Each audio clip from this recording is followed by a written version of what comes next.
Spiritual ego है क्या? जो हमारी एक नॉर्मल ईगो जो होती है उसका ही एक जो रिफाइंड वर्जन जो होता है, उसका जो सबटल पार्ट जो होता है वो हमारा स्पिरिचुअल ईगो होता है। अगर हम लोग नॉर्मल ईगो की अगर हम लोग बात करें तो किसी इंसान के अंदर ईगो किस चीज की हो सकती है? उसके पैसे की हो सकती है, उसके पोजीशन की हो सकती है, पावर की हो सकती है, उसके अपीयरेंस की हो सकती है, मीन्स कि वो कितना हैंडसम है या कितनी ब्यूटीफुल लड़की है। सर, आपके अंदर कभी स्पिरिचुअल ईगो आई है? हाँ बिल्कुल आई है, डेफिनेटली आई है। एंड ये जो स्पिरिचुअल जब ये ईगो जो आई थी ना, ये बहुत खतरनाक तरीके से ये आई थी। ओके, फिर जब मैं करता था ना, वो रीडिंग्स बहुत एक्यूरेट हुआ करती थी। नवाजुद्दीन सिद्दीकी की जो एक सीरीज आई थी तो उसमें वो डायलॉग था ना कि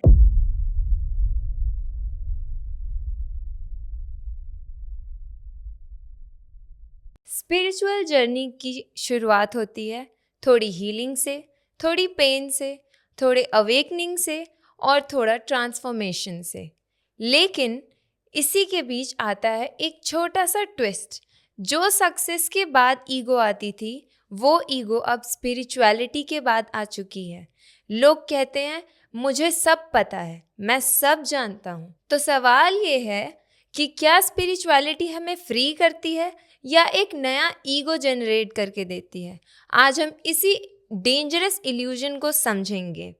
आज हमारे साथ हमारे गेस्ट जुड़ चुके हैं। हेमंत सर, नमस्ते सर। नमस्ते मैम, कैसे हैं आप? मैं ठीक हूँ सर, आप कैसे मैं हैं? बिल्कुल ठीक हूँ, thank you so much for inviting me. Sir, सबसे पहले आप हमें बताएंगे प्लीज़ कि स्पिरिचुअल ईगो है क्या? तो देखो कि जो हमारी एक नॉर्मल ईगो जो होती है उसका ही एक जो रिफाइंड वर्जन जो होता है, उसका जो सबटल पार्ट जो होता है वो हमारा स्पिरिचुअल ईगो होता है। एंड नॉर्मल ईगो को तो लोग बहुत इजीली एक्सेप्ट कर लेते हैं, लेकिन जो स्पिरिचुअल ईगो जो होती है उसके अंदर एक्सेप्टेंस आना बहुत ज़्यादा मुश्किल होता है। अगर हम लोग नॉर्मल ईगो की अगर हम लोग बात करें तो किसी इंसान के अंदर ईगो किस चीज़ की हो सकती है? उसके पैसे की हो सकती है, जी। उसके पोजीशन की हो सकती है, पावर की हो सकती है, उसके अपीयरेंस की हो सकती है, मीन्स कि वो कितना हैंडसम है या कितनी ब्यूटीफुल लड़की है, और वो किस तरीके से अपने आप को कैरी कर रहा है। तो ये एक ऐसी ईगो होती है जो हम लोग डे टू डे लाइफ में हम लोग एक्सपीरियंस करते हैं। एंड मोस्टली हर किसी इंसान के अंदर ये किसी ना किसी फॉर्म में, किसी ना किसी परसेंटेज में आपको ज़रूर मिलेगी, जी हाँ। राइट? लेकिन जो स्पिरिचुअल ईगो जो है ना, ये उन्हीं लोगों के में सबसे ज़्यादा इम्पैक्ट करती है जो एक्चुअली में अपनी स्पिरिचुअल जर्नी पे स्टार्ट कर चुके होते हैं।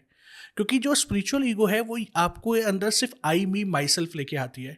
वो ये बताती है कि लाइक जैसे अभी आपने बोला कि मुझे ही सब कुछ पता है, जी। राइट? तो हमारे को ये लगता है कि जब हम बहुत सारी स्पिरिचुअल बुक्स हम लोग पढ़ लेते हैं या हमारे पास कुछ ऐसे स्पिरिचुअल एक्सपीरियंसेस हो जाते हैं जो नॉर्मल लोग नहीं कर पाते, राइट? क्योंकि वो इतनी मेडिटेशन नहीं करते, इतनी साधना नहीं करते, तो कहीं ना कहीं उस स्पिरिचुअल ईगो में वो स्पिरिटी कॉम्प्लेक्स आना शुरू हो जाता है, जहाँ पे एक इंसान को ये लगता है कि उसी को सब कुछ पता है, उसने ही रियल सेंस में भगवान को देखा है, उसी ने ही स्पिरिट्स देख रखी है, उसी पर्सन ने ही जो एंटिटीज देखी हुई है उनके साथ में वो कम्युनिकेट कर सकता है। तो ये एक सबसे डेंजरस फॉर्म ऑफ ईगो होती है। मैं हमेशा एक चीज़ बोलता हूँ कि नॉर्मल ईगो से तो ना ओवरकम करना बहुत ज़्यादा ईजी है, लेकिन जो स्पिरिचुअल ईगो जो होती है ना, it is the most dangerous form of ego, क्योंकि ये आपकी ना अवेयरनेस को लूज करवा देता है। और ये एक ऐसी अवेयरनेस लूज होती है कि जिसको रिवाइव करने में बहुत ज़्यादा टाइम लगता है। तो इट, जैसे फिर से अगर मैं समझ को, it is the refined version of your normal ego. Sir, तो क्या जब इंसान स्पिरिचुअल जर्नी को अपनी आइडेंटिटी बना लेता है तो क्या ये ईगो और स्ट्रांग हो जाती है? हाँ बिल्कुल, देखो ये डिपेंड करता है कि अगर कोई एक पर्सन जब अपनी वो स्पिरिचुअल जर्नी में जब है, तो जो स्पिरिचुअल जर्नी का जो मतलब जो होता है ना, वो अपने आप को ट्रांसफॉर्म करना होता है, अपने आप को इवॉल्व करना होता है, अपने आप को चेंज करना होता है इन अ बेटर वे। लेकिन अगर वो उस जर्नी को छोड़ के उस जर्नी को अपनी आइडेंटिटी बना लेता है, फॉर एग्जाम्पल कि मैं ही बहुत बड़ा पंडित हूँ, मैं ही बहुत बड़ा तांत्रिक हूँ, मैं ही बहुत बड़ा साधक हूँ, मैं ही बहुत बड़ा हीलर हूँ, तो यहाँ पे जब उसने किसी भी पर्सन ने जब वो अपनी जर्नी जब वो शुरू करी होती है ना, वो उसने इसलिए शुरू करी होती है क्योंकि वो इवॉल्व होना चाहता है, ना कि वो पावर लेना चाहता है। अगर आप स्टार्टिंग में अगर आप किसी भी हीलर से, किसी भी तांत्रिक से, किसी भी एस्ट्रोलॉजर से पूछोगे कि आप इस फील्ड में क्यों आ रहे हो, तो हर किसी का एक कॉमन एक आंसर होगा कि मुझे इवॉल्व होना है, मेरे को अपनी लाइफ में और ज़्यादा एक बेटर इंसान बनना है, मेरे को अपनी लाइफ की स्ट्रगल्स को ख़त्म करना है। कोई भी ये नहीं कहेगा कि मेरे को ईगोस्टिक बनना है ना, इस वजह से मैं कि मेरे को स्पिरिचुअल फील्ड में आ रहा है, क्योंकि नॉर्मल ईगो तो मैंने बहुत टाइम से मैंने देख लिया, अब मेरे को ईगो की एक न्यू फॉर्म मेरे को देख लिया, तो इसलिए मैंने सोचा चलो स्पिरिचुअलिटी में आके देखते हैं। तो वो कभी भी कोई भी नहीं कहेगा। तो जब आप अपनी स्पिरिचुअल जर्नी को ट्रांसफॉर्मेशन ना मान के उसको अपनी आइडेंटिटी जब आप बना लेते हो, तो वो जो ईगो जो है ना, वो फिर धीरे-धीरे करके वो स्पिरिचुअलिटी आपकी ईगो में कन्वर्ट होना शुरू हो जाती है फिर। सर, तो क्या आई एम अवेकेंड या आई एम मोर कॉन्शियस जैसे थॉट्स भी ईगो का पार्ट हो सकते हैं? हाँ, ये बिल्कुल हो सकता है, बट यहाँ पे इस चीज़ के ना 2 एस्पेक्ट हैं। हुँ। एक होता है कि आपने ये खुद ये रियलाइज़ेशन किया और आप ये सेल्फ टॉक कर रहे हो कि हाँ यार, कि I am moving towards the awakening और I have become a better version of myself. तो अगर तो आप ये अपने आप को गाइड करने के लिए आप बता रहे हो, आप अपने आप को ये कॉन्फिडेंस देने के लिए बता रहे हो कि यस, कि मैंने अपनी जर्नी कहाँ से शुरू करी थी और आज मैं अपने आप को मैं इवॉल्व करके मैं एक सर्टेन लेवल पे मैं लेके आया हूँ। और ये सेंटेंस, ये जो बिलीव जो है आपके अंदर एक मोटिवेशन की तरह काम कर रहा है कि यार, कि मुझे और ज़्यादा ग्रो करना है, मुझे अपने ऊपर और काम करना है। अगर मैं और काम करूँगा तो मैं और एक अच्छा इंसान बन पाऊँगा, या मैं अपने कर्मास को मैं अच्छे तरीके से मैं डील कर पाऊँगा। तो अगर तो इस तरीके के थॉट के साथ में आ रहा है, तो ये जो आई एम अवेकेंड और आई एम कॉन्शियस वाला जो ये थॉट जो है, ये आपकी ईगो को बूस्ट नहीं करेगा, क्योंकि ये आपको एनकरेज कर रहा है to grow further in your spiritual journey. लेकिन यही अगर पार्ट आप लोगों को सुना रहे हो with the intention that you are more superior than them, तो वो फिर आपका धीरे धीरे करके ना वो ईगो में कन्वर्ट होना शुरू हो जाता है। क्योंकि देखो, स्पिरिचुअलिटी का मतलब ये नहीं है कि मुझे सामने वाले को नीचा दिखाना है। स्पिरिचुअलिटी का मतलब होता है कि मुझे सामने वाले को अपने साथ में लेके चलना है। अगर कोई पर्सन मेरे पास अगर आ रहा है, राइट, चाहे वो रीडिंग करवाने के लिए आ रहा है या गाइडेंस के लिए आ रहा है, हीलिंग्स करवाने के लिए आ रहा है, तो वो इसी वजह से मेरी लाइफ में आ रहा है क्योंकि कहीं ना कहीं वो स्ट्रगल कर रहा है। एंड मोर ओवर, मैंने भी जब अपनी जर्नी जब वो शुरू करी थी इस फील्ड में, जब मैं आया था, तो मैं भी तभी आया था जब मेरी लाइफ में स्ट्रगल चल रहा था, राइट। तो अब अगर एक इंसान मेरे से कोई गाइडेंस लेने के लिए आया है, तो मुझे ये नहीं सोचना कि यार ये तो कितना बेचारा स्ट्रगल में है, है। बेचारा टाइप का ये इंसान है।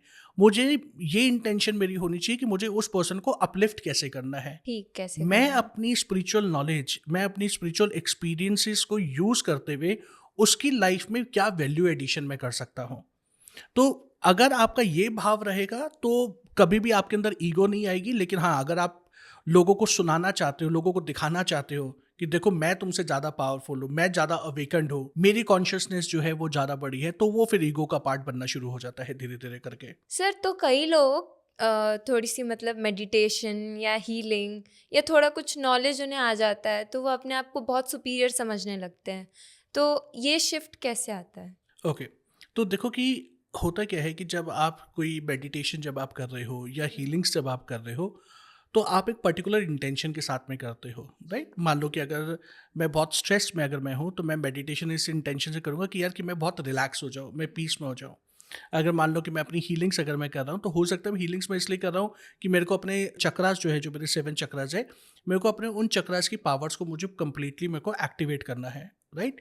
तो हर किसी की वो एक इंटेंशन होती है। तो जब आप उस इंटेंशन के ऊपर जब आप काम करना शुरू करते हो, तो वो इंटेंशन और आपकी डेडिकेटेड एफर्ट्स ना आपको एक्सपीरियंस करवाते हैं। आपको बहुत सारे नेचुरल और सुपर नेचुरल डिफरेंट डिफरेंट चीज़ें आपको एक्सपीरियंस होती हैं। अब जब वो एक्सपीरियंस जब वो होता है, लेट्स से कि कोई एक पर्सन जो है वो मेडिटेशन कर रहा है, एंड उस मेडिटेशन में लेट्स से कि उसको वाइट लाइट दिख गई, या बोलो कि सो कॉल्ड किसी गॉड या गॉडेस की या किसी देवी देवता का ग्लिम्स उसको आ गया, एक चमक आ गई वहाँ चमक आ गई, पे। तो उसको ये लगता है कि ओह, मेरे को तो आत्म साक्षात्कार हो गया, मेरे को तो भगवान जी ने पूरे दर्शन दे दिए, राइट। तो वो नारायण आ गए, तो उसको लगता है कि यार, कि अब तो मेरे ही सबसे बेस्ट है, यानी कि जो मेरा जैसा एक्सपीरियंस कोई कर ही नहीं सकता, हुँ।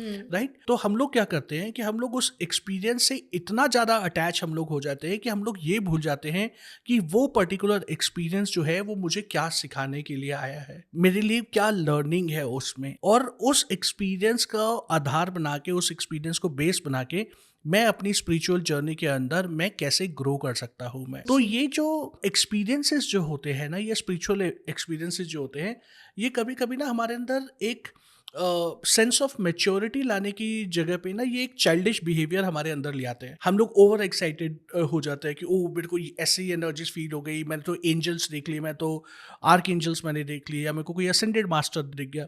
तो ये हाइपरनेस लेके आता है, आपको ओवर एक्साइटेड ये आपको कर देता है।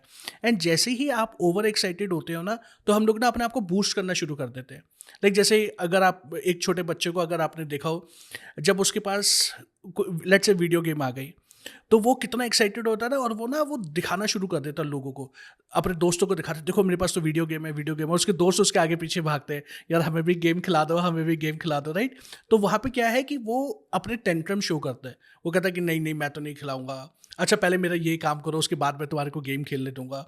तो अगर देखा जाए तो वो जो सुपीरियरिटी कॉम्प्लेक्स जो है ना, वो हमारा उस बचपन से ही क्रिएट होना शुरू हो गया। क्यों? वो बच्चों को तो पता नहीं है, बच्चे तो उसको एक अलग तरीके से ले रहे हैं, यार मेरे पास वीडियो गेम है तो मैं मोर पावरफुल हूँ, हाँ, हाँ। राइट। मेरे से ज्यादा होनी चाहिए, जो मेरे बाकी के जो मेरे दोस्त है वो मेरे को सुने। तो वहां पे क्या हो गया, वो जो उसका वीडियो गेम का जो एक्सपीरियंस जो है, वो उसके अंदर उसने ईगो वो ले आया, राइट, सुपीरियरिटी कॉम्प्लेक्स वो ले आया। उसी तरीके से जब इस फील्ड में जब आते हैं, जो मैंने बहुत क्लोजली मैंने इस चीज़ को मैंने देखा है, लोग ना छोटे छोटे एक्सपीरियंसेस से ही उनको ये लगता है कि मुझे पूरा ज्ञान हो गया, और वो एक्सपीरियंस ना वो ज़बरदस्ती का और ज़्यादा बूस्टअप करके बताते हैं। क्यों? क्योंकि उनको ये लगता है कि मैं जितना उस एक्सपीरियंस को बढ़ा चढ़ा के जब मैं बताऊंगा ना, तो लोग उतना ज़्यादा मुझे पूछेंगे, उतना ज़्यादा उनको लगेगा, ओह अच्छा आयुषी को इतनी सारी नॉलेज हो गई, अच्छा उसने ये एक्सपीरियंस कर लिया। तो लोग ना अब उसको एक अलग नज़रिए से देखना शुरू करेंगे, उसको एक अलग दर्जा उसको वो दे देंगे। तो हम लोग वो रिस्पेक्ट, उस पावर के हम लोग इंटरनली इतने भूखे होते हैं कि हमें लगता है यार कि बस मुझे ना किसी भी तरीके से वो रिस्पेक्ट लेनी है। तो वो जो भूख जो होती है रिस्पेक्ट पाने की, एप्रिसिएशन पाने की, वो भी हमारे अंदर वो ईगो वो लेके आता है। तो इसलिए जो छोटे छोटे एक्सपीरियंसेस जो है, मैं इनको ये बोलूँगा, इसको आप अपना ईगो मत बनने दो। इन छोटे छोटे एक्सपीरियंसेस को आप लिखो, ये समझो कि ये जो एक्सपीरियंस जो हुआ ये आपको क्या सिखाने के लिए आया था, एंड अबव ऑल जो आपने एक्सपीरियंस किया उसके बाद आपके अंदर क्या पॉजिटिव चेंजेस आए। क्योंकि स्पिरिचुअल एक्सपीरियंसेस ना आपको इवॉल्व करने के लिए आते हैं, वो डिग्रेड करने के लिए कभी भी नहीं आएंगे।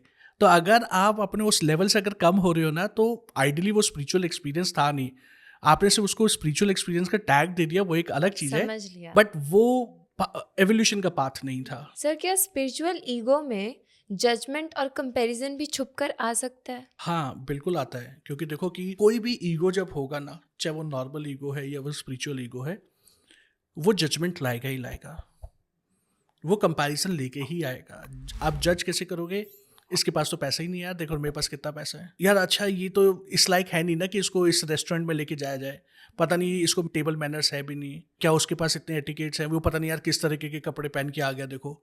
तो यहाँ पे वो आप जज कर रहे हो। सेम वे कि अब कोई इंसान, अगर आप मान लो स्पिरिचुअली इवॉल्व हो, वो पर्सन अपनी लाइफ में प्रॉब्लम लेके आया है आपकी, तो वो आप उसको अगर जज कर रहे हो, अरे यार ये कैसा इंसान है, ये अपनी रिलेशनशिप्स को नहीं हैंडल कर सकता, या ये किस तरीके, ये तो यार कि बहुत बुरा इंसान है कि अगर ये अपनी फैमिली वालों को ढंग से हैंडल नहीं कर रहा, तो यहाँ पे भी आप जज कर रहे हो आप। तो एक हीलर की रिस्पॉन्सिबिलिटी ये नहीं होती कि मैं सामने वाले को जज करूं, एक हीलर की, एक स्पिरिचुअल पर्सन की रिस्पॉन्सिबिलिटी ये होती है कि जब वो पर्सन आपके पास कोई अगर आ रहा है, अपनी प्रॉब्लम्स को अगर वो लेके अगर आ रहा है, तो आपने उसको बिना किसी टैग के देखना है, बिना किसी जजमेंट के, बिना किसी कंपैरिजन के देखना है।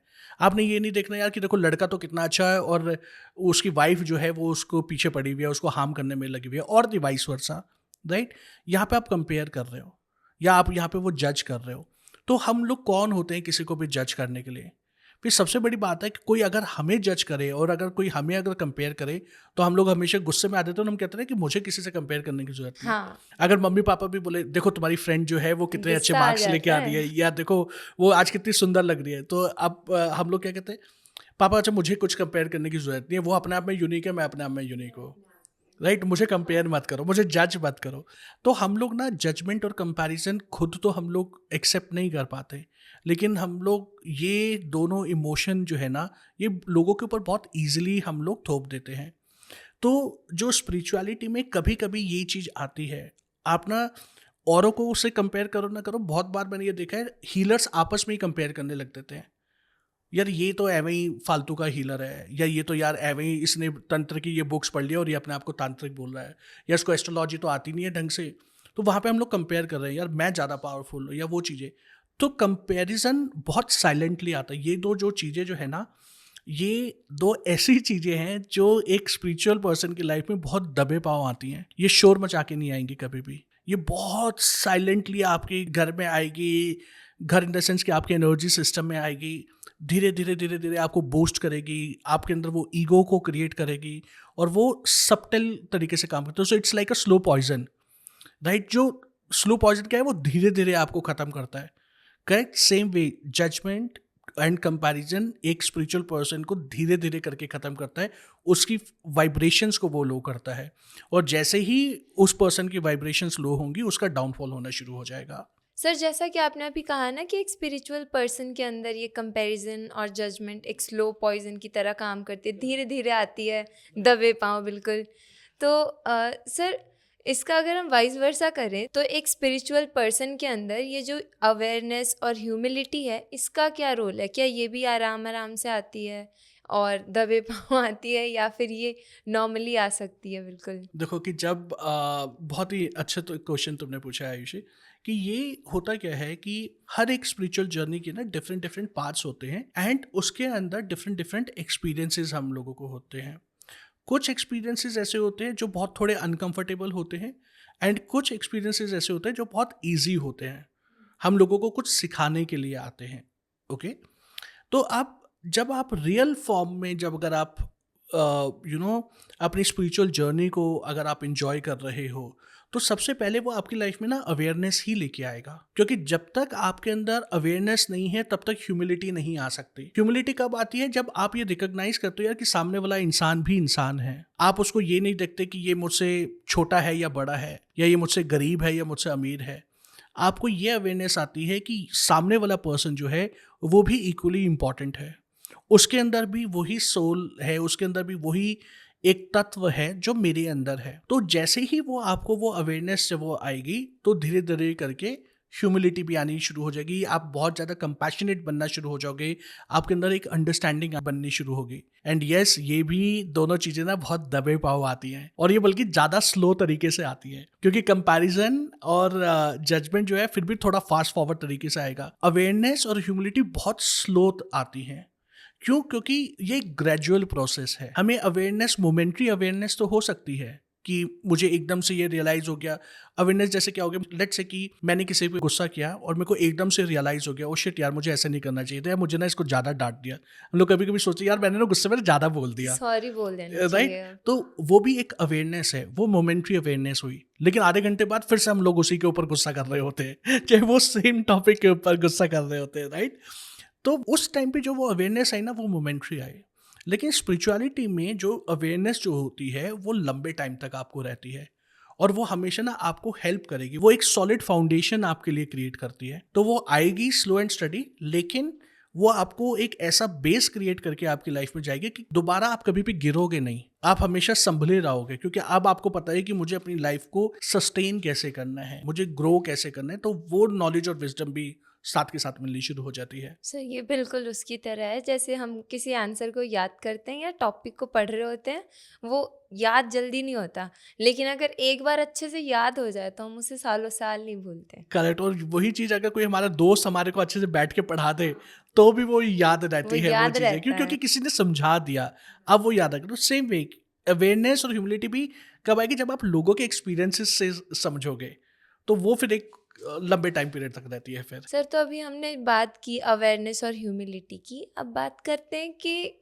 क्या अवेकनिंग और नॉलेज जब इंसान में आ जाती है तो उसे बिल्कुल ऐसे ओपनली बोल करके रहना चाहिए कि हाँ देखो मुझे इतना कुछ आता है, बताते रहना चाहिए सबको, या फिर एक सिंप्लिसिटी और सिंपल लाइफ उसको जीनी चाहिए? जब हम लोगों को नॉलेज मिलनी शुरू होती है, जब विजडम आना शुरू होता है, तो मेरा ये मानना है कि उस नॉलेज और विजडम को डेफिनेटली शेयर जरूर करना चाहिए, लेकिन पहले आपको उस नॉलेज और विजडम को आपको अपनी लाइफ में इम्प्लीमेंट करने की जरूरत है। क्यों? क्योंकि अगर तो आप किसी पर्टिकुलर नॉलेज और विजडम को या किसी लाइफ के एक्सपीरियंस को जब तक आप खुद गो थ्रू नहीं करोगे, उसको अंडरस्टैंड नहीं करोगे, तब तक आप बहुत ऑथेंटिक तरीके से सामने वाले को नहीं समझा पाओगे। फिर अगर आप किसी को फिर वो समझाने की कोशिश करोगे ना, तो ऐसा लगेगा ये बहुत ही बुकिश लैंग्वेज है, कि इसने कहीं से पढ़ लिया, इसने कोई गूगल से देख लिया या किसी और जगह से इसने कोई किताब पढ़ ली, 2-4 किताब पढ़ ली, और वहीं से ही ये पढ़ के ये पर्सन जो है मुझे वो सिखाया जा रहा है। हर एक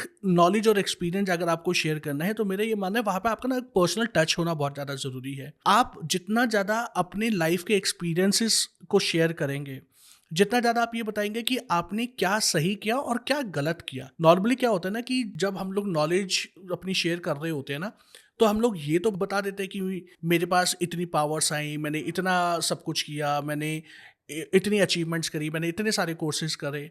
लेकिन हम लोग ये नहीं बताते कि उस ड्यूरेशन में मैंने क्या क्या गलतियां करी और उन गलतियों से मैंने क्या क्या सीखा। क्योंकि हमें ये लगता है कि अगर मैं पब्लिकली ये बोलूंगा कि मैंने अपनी लाइफ में ये चीज़ गलत करी, तो क्या लोगों के अंदर फियर होता है, फियर ऑफ जजमेंट। अरे यार, मेरे ऑडियंस मेरे को जज करेंगे, मेरे क्लाइंट्स मेरे को जज करेंगे, मेरे स्टूडेंट्स मेरे को जज करेंगे, राइट। तो सबसे बड़ी बात तो पहले तो आपको उस फियर से बाहर आना है, आपको उस जजमेंट वाले फियर से बाहर आना है। अगर आप ऑथेंटिक हो, अगर आप अपने नॉलेज और विजडम को सही तरीके से कन्वे अगर आप कर रहे हो ना, तो अगर आप अपना वाइल्डेस्ट रूप भी अगर आप दिखा रहे हो, वनरेबल रूप भी दिखा रहे हो, आप अपनी डार्क शेडो भी अगर अपने क्लाइंट्स को अगर आप दिखा रहे हो ना, तो वो क्लाइंट्स कभी भी आपको जज नहीं करेंगे या वो कभी भी आपको छोड़ के नहीं जाएंगे। उनको और ज़्यादा अच्छा लगेगा कि देखो कि यार कि जो मेरा मास्टर जो है, जो मेरा टीचर जो है, वो कितना ट्रू है। अगर उसने कुछ गलत किया तो उसके अंदर इतनी कैपेसिटी है, उसके अंदर इतनी कैपेबिलिटी है कि वो पब्लिकली बोल सकता है कि हाँ यार, मैंने ये चीज़ गलत करी है। क्योंकि देखो, कोई भी इंसान परफेक्ट नहीं है। हम लोग इस हीलिंग लाइन में हम लोग जब आए हैं, या मैटर ऑफ फैक्ट कोई भी आता है, कोई भी, तो वो भी तो स्ट्रगल करके आ रहा है ना, वो भी तो अपने बिल्कुल अपने हाँ। लेसन्स लर्न कर रहा है, वो भी चीज़ें सीख रहा है। तो उस जर्नी में वो गलतियां करेगा ही करेगा, बिल्कुल। राइट। तो नॉलेज और विजडम डेफिनेटली शेयर करनी चाहिए, तभी सामने वाला इंसान जो है वो ग्रो करेगा। एंड मोर ओवर, देखो, अगर हमारे मास्टर्स ने भी नॉलेज और विजडम शेयर नहीं करी होती, या हम किसी ने कोई बुक्स नहीं लिखी होती, या किसी ने कोई कंटेंट कहीं अगर नहीं डाला होता, तो शायद हम लोग भी तो ग्रो नहीं करते ना। इट मीन्स किसी ने नॉलेज एंड विजडम पहले शेयर करी, उसको पढ़ के, उसको आधार बना के हमने इवॉल्व होना शुरू हुआ, तभी आज हम लोग यहाँ पे आए। तो अब मेरी ये रिस्पॉन्सिबिलिटी आती, जो मैंने पढ़ा, जो मैंने एक्सपीरियंस किया, उन दोनों को मर्ज करके जब मैं नेक्स्ट लेवल पे, जब मैं नॉलेज और विजडम जब मैं लेके जाऊंगा, तो वो आने वाली जनरेशन के लिए एक आधार बन जाएगा। वो लोग उसको उसी तरीके से समझ पाएंगे। क्योंकि देखो, हर जनरेशन को समझाने की ना एक अलग लैंग्वेज होती है, एक अलग पैटर्न होता है। जी सर। जिस तरीके से स्पिरिचुअल नॉलेज और विजडम हमारे ग्रैंडफादर्स ने ली, हमारे पेरेंट्स ने ली, वो शायद हमने उस तरीके से नहीं ली। और आज की डेट में अगर जेनजीज को अगर वो समझाना है, तो आप अगर बहुत टिपिकल तरीके से स्पिरिचुअल लेसन दोगे ना, तो वो बोर हो बिल्कुल जाएंगे, कहेंगे समझ यार नहीं आएगा। बकवास। तो आपको क्या हो गया, आपको स्टूडेंट को देख के, मीन्स जनरेशन को देख के आपको मेथड चेंज करना पड़ता है। तो नॉलेज और विजडम शेयर करो विद द इंटेंशन कि मैं कंट्रीब्यूट करना चाहता हूँ, रादर देन कि मेरे को ये दिखाना है कि देखो, तुम्हें तो कुछ भी नहीं आता, मुझे तो कितनी नॉलेज हो गई, मैंने तो 100 किताबें मैंने पढ़ ली हैं, तो मुझसे बढ़कर कोई नहीं है। किताब ही पढ़ना जो है वो रियल नॉलेज और विजडम नहीं है। उन किताबों में जो लिखा है, उसको आप कितना इम्प्लीमेंट कर रहे हो, उसको आप कितना जी रहे हो, वो रियल नॉलेज और विजडम है मेरे हिसाब से। सर, क्या हीलिंग और नॉलेज लेने के बाद भी इंसान सेम पैटर्न से रिपीट कर सकता है अगर उसका ईगो डिसॉल्व हो गया हो तो? देखो, ईगो डिसॉल्व होना और सेम पैटर्न्स को दोबारा से बार बार एक्सपीरियंस करना, ये दोनों अलग चीजें हैं। ईगो क्या कर रहा है कि आपके अंदर वो अवेयरनेस आ गई, कि आपके अंदर ह्यूमिलिटी आ गई। अब आपको ये चीज समझ में आ गई कि अगर मेरे पास जो ये नॉलेज और ये विजडम जो है, ये मेरे को इवॉल्व करने के लिए है, ना कि डिसॉल्व करने के लिए है। ओके। अब कोई पैटर्न अगर बार बार रिपीट हो रहा है, तो वो क्यों हो रहा है कि जब फर्स्ट टाइम कोई सिचुएशन जब मेरी वो लाइफ में हुई, तो हर एक सिचुएशन जो है, हर एक एक्सपीरियंस जो है, मुझे कुछ सिखाने के लिए आता है। ओके। अगर मैंने उसके अंदर से जो लेसन जो मैं सीखना चाहता हूँ, अगर वो मैं नहीं सीख पाया, और वही मिस्टेक अगर मैं बार बार कर रहा हूँ, तो वो एक पैटर्न बन जाता है। तो पैटर्न क्या कर रहा है आपकी लाइफ में, वो बार बार सेम तरीके का स्ट्रगल को लेके आ रहा है। वहां पे आप समझ ही नहीं पा रहे कि यार कि मेरी लाइफ में ये बार बार क्यों हो रहा है। वो यहाँ पे अगर देखा जाए तो ईगो का तो कोई रोल ही नहीं है ना। अगर एक ही मिस्टेक अगर मैं बार बार कर रहा हूँ, या मैं एक पर्टिकुलर लेसन को मैं सीख ही नहीं पा रहा, तो ऐसा नहीं है कि मैं ईगो की वजह से नहीं सीख पा रहा। हो सकता है कि मेरे अंदर वो अवेयरनेस नहीं है, मैं उस लेसन को अंडरस्टैंड ही नहीं कर पा रहा, मैं उस सिचुएशन को सही तरीके से इंटरप्रेट ही नहीं कर पा रहा। तो ये दोनों चीज़ें अलग है। हाँ, बट मैं ये मानता हूँ कि ईगो डिसॉल्व होने से आपके अंदर थोड़ी बहुत अवेयरनेस जो है वो बढ़ जाती है। वो एक होता है वो डिटैचमेंट, एक होता है डिस्कनेक्शन। लोग कभी कभी इसे सेम समझ लेते हैं, तो क्या ये सच में सेम है या फिर दोनों अलग है? नहीं, देखो कि दोनों जो है ना अलग अलग चीज़ें होती हैं। ओके। डिटैचमेंट और डिस्कनेक्शन दोनों अलग है। ओके। पहले तो हम लोग अटैचमेंट को समझ लेते हैं, तभी डिटैचमेंट को समझ पाओगे। अटैचमेंट क्या होती है कि हमारा एक्सपेक्टेशंस होती हैं कि ये पर्सन मेरे लिए ऐसा कर दे, मेरा पार्टनर मेरे लिए ऐसा कर दे, या वो मेरा पार्टनर मेरे लिए को देखो कितना प्यार कर रहा है, उसने मेरे को कितने सारे गिफ्ट्स मेरे को दिए, राइट। मैं अपने पार्टनर के साथ में कुछ एक सर्टेन इमोशंस को मैं एक्सपीरियंस कर रहा हूँ, तो मैं उस चीज़ से अटैच हो जाता हूँ। मैं हमेशा चाहता हूँ कि मैं बार बार सेम तरीके की चीज़ें जो है ना वो मैं एक्सपीरियंस करूँ मैं, और मेरी एक्सपेक्टेशंस जो हैं वो एक्सपेक्टेशंस वो बढ़ती रहती हैं, राइट। तो वो तो हो गया अटैचमेंट। डिटैचमेंट का मतलब क्या होगा कि जहाँ पे आपकी ना एक्सपेक्टेशंस खत्म होती जा रही हैं। एक्सपेक्टेशन खत्म होने का मतलब ये नहीं है कि आपका रिलेशनशिप खत्म हो रहा है। एक्सपेक्टेशन खत्म होने का मतलब ये है कि आप उस पर्सन को एज इट इज एक्सेप्ट कर रहे हो, जैसा वो है, वो जो मेरे लिए जितना कर रहा है वो उतने में मैं खुश हूँ। तो वहाँ पे डिटैचमेंट में क्या होगा कि जब आपकी इमोशनल एक्सपेक्टेशन जब वो कम हो जाएंगी ना, तो आप एक रिलेशनशिप में भी रहोगे but in a healthy way. Disconnection का मतलब क्या हो गया कि आपने उससे बात करना ही बंद कर दिया। डिटैचमेंट में हम बात करना नहीं बंद करते। डिटैचमेंट में क्या होता है कि उस पर्सन के जो भी नेगेटिव इमोशंस जो हैं, या उस पर्सन की जो भी नेगेटिव एट्रीब्यूट्स है, वो हमारे को हार्म नहीं करती। हम लोग एक कूल एंड काम वाले कंपोजर वाले भाव में आ जाते हैं, हम संभाव वाले भाव में आ जाते हैं। मीन्स मैं एक स्पेक्टेटर बन जाता हूँ, जो मुझे मिल रहा है वो भी ठीक है, अगर कुछ नहीं मिल रहा वो भी ठीक है। तो वो एक डिटैचमेंट होगी। डिस्कनेक्शन का मतलब होगा कि मैंने उससे बात करनी ही बंद कर दी। वो मुझे ट्राई कर रहा है, मैंने उसको घोस्ट कर दिया, मैंने उसका नंबर ब्लॉक कर दिया। अभी हम लोगों ने एक पॉडकास्ट में घोस्टिंग के ऊपर भी हम लोगों ने बात करी थी, बहुत ही इंटरेस्टिंग टॉपिक था। तो जो घोस्टिंग जो होती है, it is a kind of the disconnection. तो these are the two different things. Sir, क्या सोशल मीडिया इस स्पिरिचुअल ईगो को फ्यूल करता है? Yes, to an extent. Okay. क्योंकि आज के टाइम में अगर हम लोग देखा जाए कि सोशल मीडिया पे जो प्रेजेंस जो है वो, या बोलो कि ये आइडेंटिफिकेशन की कौन कितना पावरफुल हीलर है या कौन कितना फेमस हीलर है, वो उसके फॉलोअर्स के ऊपर फॉलोअर्स डिपेंड पे, करता है, हाँ, राइट। सब्सक्राइबर्स। कि आपके कितने फॉलोअर्स हैं, कितने सब्सक्राइबर हैं। तो बहुत सारे केसेस में मैंने देखा है कि जो बहुत नॉलेजेबल लोग होते हैं ना, शायद उनके बहुत कम फॉलोअर्स हो, राइट। और जो कुछ इधर उधर से कुछ रीड करके जो नॉलेज शेयर कर रहे हैं, शायद उनके लाखों में फॉलोअर्स हो, मिलियन में फॉलोअर्स हो।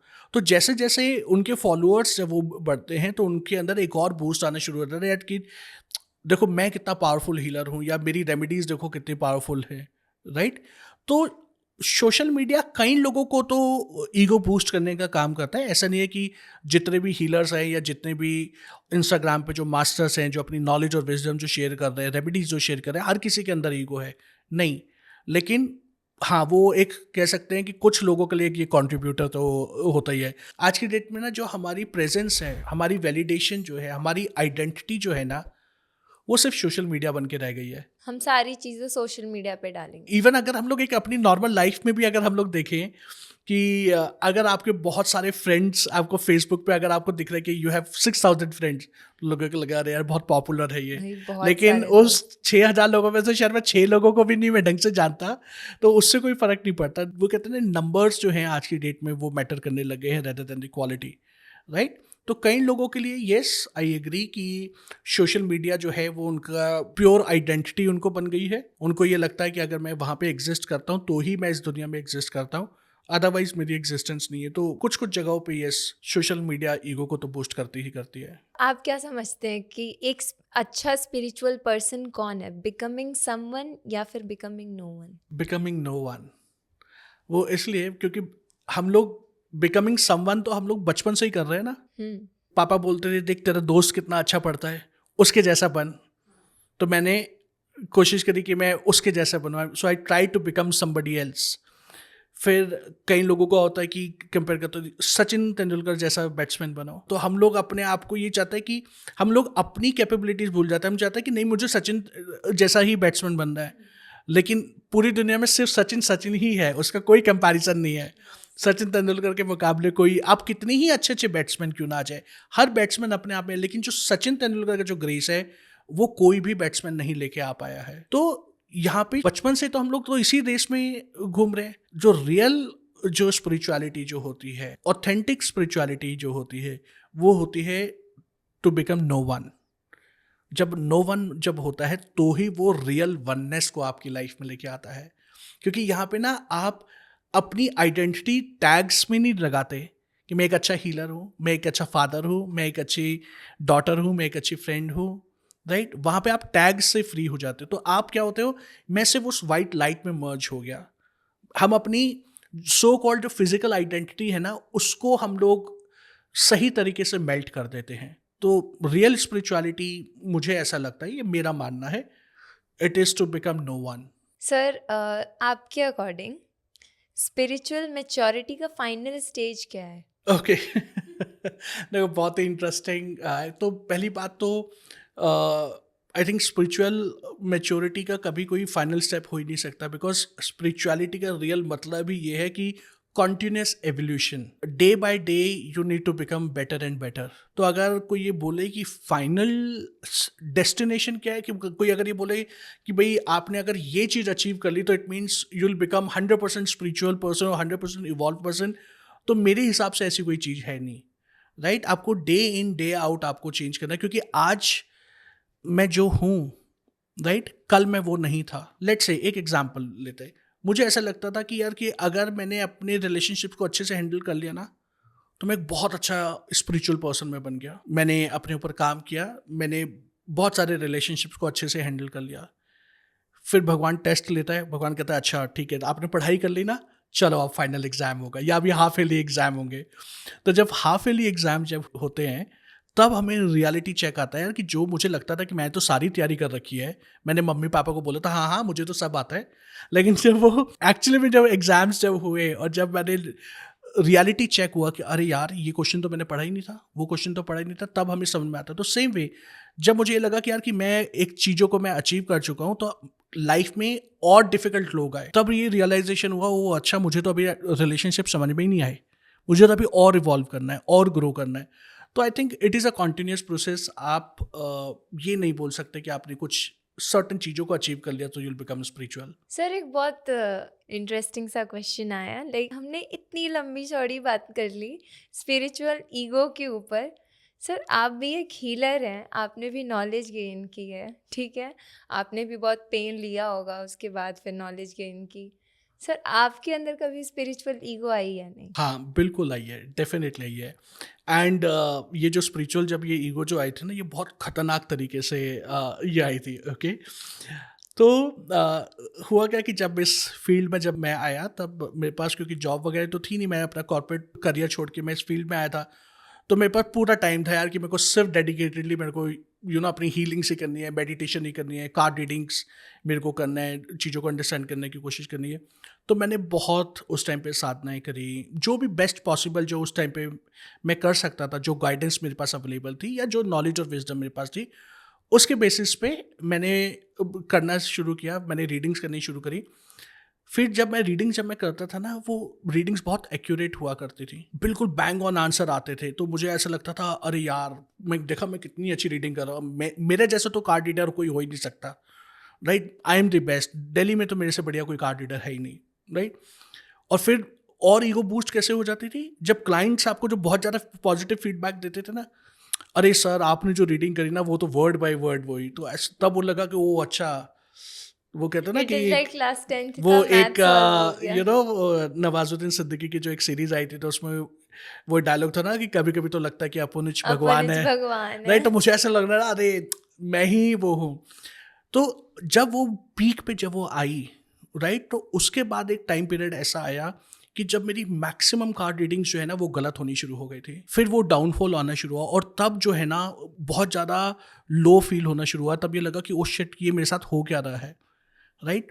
तो ये बोलो कि मेरे पास शायद मेरे मास्टर्स की डिवाइन ब्लेसिंग्स इतनी थी, कि मेरे पास मेरे गुरु मंडला की ब्लेसिंग्स थी, कि उन्होंने मुझे ये रियलाइजेशन तो करवाया, उन्होंने मेरे को उस पीक पे लेके जाके उन्होंने मुझे धक्का तो दिया, ये रियलाइज़ करवाने के लिए कि मेरे अंदर वो ईगो आ रही है, लेकिन उन्होंने मेरे को कंप्लीटली गिरने नहीं दिया। उन्होंने मुझे उसी जगह पे मेरे को संभाल लिया, राइट। और फिर मेरे को ये सही समझ में आई कि मैंने अपनी लाइफ में क्या गलत किया। तो वहाँ से जाके जो है धीरे धीरे करके मैंने इवॉल्व होना शुरू हुआ। दोबारा से फिर मेरी रीडिंग्स एक्यूरेट होनी शुरू हुई। दोबारा से फिर जो चीज़ मैं चाहता था मैं उससे ज़्यादा शायद मैं अचीव कर पाया। बट येस हाँ, कि ये मेरे अंदर भी ये ईगो आई थी, एंड बहुत खतरनाक था वो time period, but thanks to all my masters कि मैं उस टाइम पीरियड को सर्वाइव करके आगे मैं मूव ऑन कर पाया। सर तो अगर किसी के अंदर स्पिरिचुअल ईगो आ जाए तो उसे मतलब लर्निंग स्टॉप कर देनी चाहिए या फिर और ज़्यादा लर्निंग करनी चाहिए? देखो, स्पिरिचुअल ईगो अगर किसी पर्सन के अगर आ रही है तो उसको अपने एक्सपीरियंसेस से लर्न करना शुरू करना चाहिए। उसको एक्सटर्नल नॉलेज और विजडम लेने की ज़रूरत नहीं है फर्दर, वो एनालिसिस मोड पे आ जाए, क्योंकि नॉलेज और विजडम तो उसने बहुत सारी ले ली। अब उसका टाइम पीरियड एक ऐसा है कि अब वो चीज़ ऐसी है कि जब उसको पर्पस को फुलफिल करना है, अब उसको उन एक्सपीरियंसेस से एनालिसिस करना है। तो आप फर्दर नॉलेज लेने की जगह पे एनालिसिस वाले मोड पे आप आ जाओ। Thank you so much sir. आज की जो हमारी ये स्पिरिचुअल ईगो की जो जर्नी थी, हमने इतनी सारी बातें की और सबसे ख़ास बात ये कि आपने अपना पर्सनल एक्सपीरियंस लोगों के साथ शेयर किया। उससे ना ही केवल उन्हें ये पता चला कि आपके अंदर भी स्पिरिचुअल ईगो आई थी, बल्कि उन्हें ये भी पता चला कि उसके साथ डील कैसे करना है, कब हमें उसे पकड़ना है, मतलब हमें जब अगर पता चल गया तो हमें उसके साथ डील कैसे करना है, ये भी उन्हें आज पता चल गया होगा। Thank you so much sir, आज हमें काफ़ी अच्छा लगा आपसे बातें करके। Thank you so much. अगर आपको भी ये पॉडकास्ट अच्छा लगा हो तो प्लीज़ इसे लाइक कीजिए। अगर आपके पर्सनल कोई क्वेश्चन हो हेमंत सर से तो प्लीज़ कमेंट बॉक्स में उसे आप कमेंट कर सकते हैं और चैनल को सब्सक्राइब करना मत भूलना। Thank you. Thank you. नमः शिवाय। नमः शिवाय सर।